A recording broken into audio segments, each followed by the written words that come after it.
Friends, I'm going to tell you the great, wonderful, mysterious continent known as Africa. Africa is God's country, and He can have it.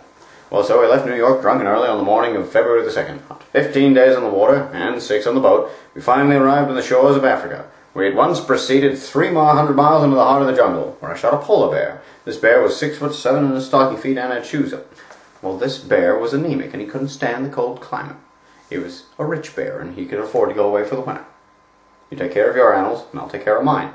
Frozen north my eye. And from the day of our arrival, we led an active life.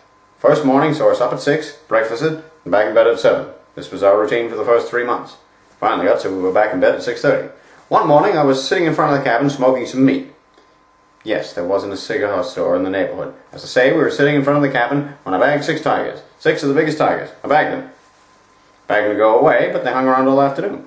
They were the most persistent tigers I've ever seen. The principal animals inhabiting the African jungle are moose, elks, and knights of Pythias. Of course, you all know what a moose is. That's the big game. First day, I shot 2 bucks. That was the biggest game we had. As I say, you all know what a moose is. Moose runs around the floor and eats cheese and is chased by cats.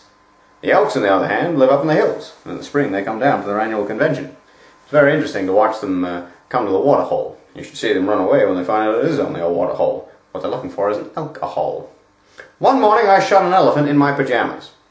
How we got in my pajamas, I don't know. Then we tried to remove the tusks.